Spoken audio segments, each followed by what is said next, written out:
Time 4 అవుతుంది ఇంకా ఒక్కడు లేవలే. అందుకే ఈ హాస్టల్ వాడడం చేయకూడదు. వీడు ఈ టైప్ లో తగిలాడేంటి? Bhaskar sir, what is theta? ఏం లేదు సార్, ఇప్పుడు వీడు ఉన్నాడు, వీని గెలుపుతాడు, వానికో తీట. నువ్వు ఉన్నావు, కెమిస్ట్రీ టీచర్ని గెలుపుతావు, నీదో తీట. యువన్ తీటా అంది. అనవసరంగా ఎదవనైపోయానా? What is NASA? NASA sir, ఇప్పుడు నువ్వు మాకు పెడుతున్నావు చూడు, అదే నాసా సార్.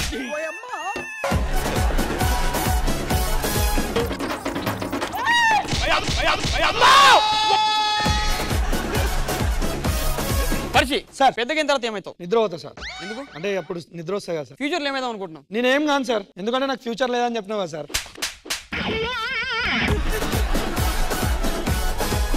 అరే రియాజ్, మనం కూడా ముంబై పోదాం రా, ఏదో మార్పులు వస్తాయి. మనం ముంబై పోయినా దుబాయ్ పోయినా ఏం రావురా. లాభం ఉంది కదా, ఇద్దరు ఒకే టికెట్ లో వెళ్ళొచ్చు. అన్న రాత్రి పూట చన్నీళ్ళతో స్నానం చేయలేకపోతున్నాను అన్న. ఎండాకాలం ఏ నీళ్ళతో చేస్తే తోలు ఊడిపోద్ది.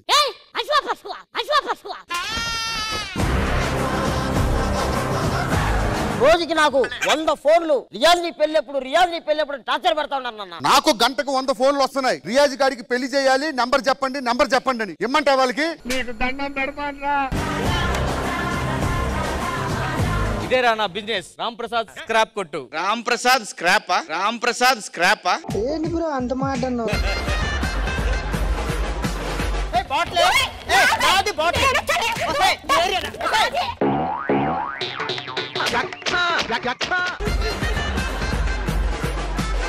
ఏమండి?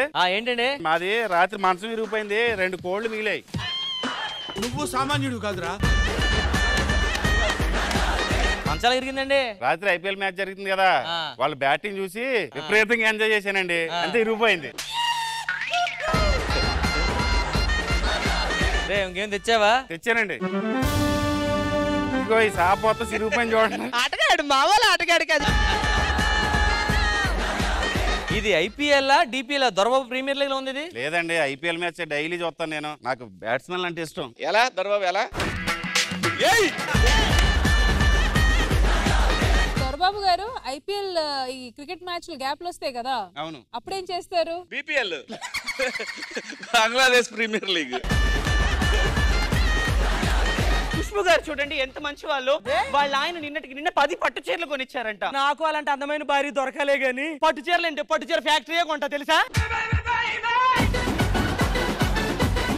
ఏంటి ఈ చీర కట్టుకున్నావు? చీరలన్నీ నలిగిపోయినాయి, చినిగిపోయినాయి, మీకు తెలియదా ఏంటి? శివాజీ గారు, నలిగిపోయినాయి చినిగిపోయిన అంటే నేనేదో చేసా అనుకున్నారు. నేను అనుకోనుగా. నమస్కారం సార్. నమస్తే. ఏం చేస్తారు sir? Software. 20 lakhs for Yanam. 5 లక్షలు per Rajahmundry. 2 lakhs for Narsapur with Narsapur express. ఈ చీరలో ఎలా ఉన్నాను నేను? చాలా అందంగా ఉన్నావు. ఒక్క ముక్కలో చెప్పాలంటే రష్మి కంటే నువ్వే బాగున్నావు. ఈ మధ్య నేను తెల్లగా తయారైన కదా. మోస్తావా? రోజుకి 1-2 అబద్ధాలంటే చెప్తాను, తెల్లవారులు అబద్ధాలు చెప్పాలంటే నా వల్ల కాదు అసలు. అవును, నిన్న ఫోన్ చేసి ఎక్కడున్నారు అని అడిగితే ఏం చెప్పారు మీరు? వంటగదికి వరండాకి మధ్యలో ఉన్నానని చెప్పాను. బుద్ధుందా?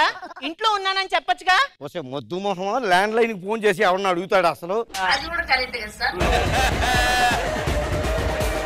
పక్క రాజ్యం వల్ల కరువు వచ్చిందట, మనం ఏదన్నా సహాయం చేయొచ్చా? 100 మంది సెలిగత్తులు పంపించండి, కరువు అంతా తీరిపోద్ది. ఏం మాట్లాడుతున్నావురా?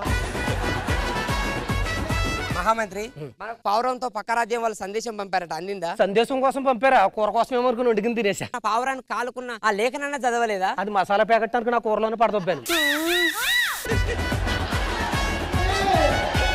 నీ తెలివి పరీక్ష పెడతాను. ఇతనే మా ఆస్థాన కవి. తిని ఎలా చెప్తాడో మీరు ఆస్ట్రీస్ అలానే చెప్పాలి. ఉప్పు కప్పు రంబు నొక్క పాల్గొన్ను చూడు జాన వేరయ్యా పురుషు వెంది వేరయ్యా పుష్సరాభిరామై నిరయేమా. ఉప్పు కప్పు రంబు ఒక పోలిక నుండు చూడ రుచులా జాడ వేరయ్యా. వాడిలా చెప్పండి, మీలా కాదు. మీలా మేము కూడా చెప్తాం. జబర్దస్త్ కథనా కామెడీ షో ప్రతి శుక్రవారం మరియు శనివారం రాత్రి 9:30 మీ ఈటీవీలో.